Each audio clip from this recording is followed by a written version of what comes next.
Bonjour à tous, nous voici dans le concours d'intégration du MIT, l'Integration B, et avec la question 14 ici, primitive d'une différence de 2 sinus. Voilà. Alors, comment s'attaquer à ça? Eh bien, il faut un petit peu de culture trigonométrique et les fameuses formules, alors qu'on peut appeler les formules de Simpson, qui permettent de transformer des sommes et des différences de sinus et de cosinus en produits. Et ces formules, les voici donc. J'ai besoin ici de sinus A moins sinus B, qui sera 2 sinus A moins B sur 2, cosinus A plus B sur 2.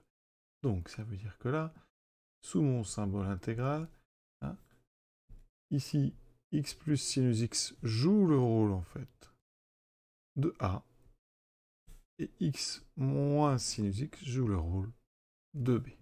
J'obtiens 2 fois, donc, sinus de A moins B. Alors, x plus sinus moins x moins sinus, alors les x s'annulent, sinus moins sinus, ça fait 2 sinus x divisé par 2.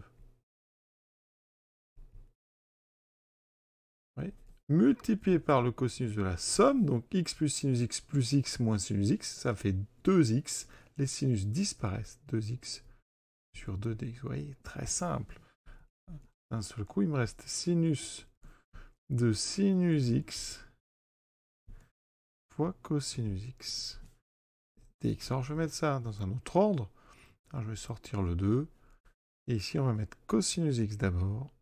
Et ensuite, sinus de sinus x dx. Alors maintenant, il me faut une primitive de cosinus x, sinus de sinus x.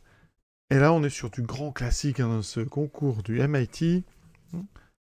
Cosinus, c'est la dérivée de sinus. D'accord? Donc ici, vous avez en fait quelque chose u de x fois sinus, enfin u' de x fois sinus u de x, avec u de x qui est égal à sinus. C'est donc une primitive très simple qui nous attend. Le 2, il est dehors, je le laisse. Et ça sera donc, ici, vous avez la dérivée de... Alors, au signe près.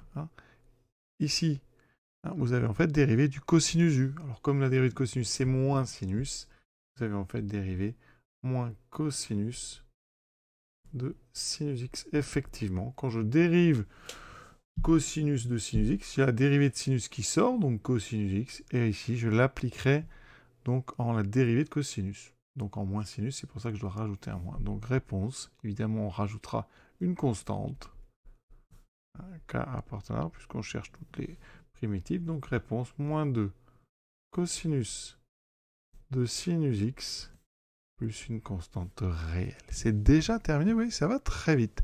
À suite, eh bien, à suivre la question 15 avec la tangente puissance 4. Ici, la sécante au cube. Je rappelle que la sécante, ce n'est tout simplement que, suspense, l'inverse du cosinus. Sec de x, donc la fonction sécante, c'est 1 sur cosinus x. À vous de jouer, à très bientôt.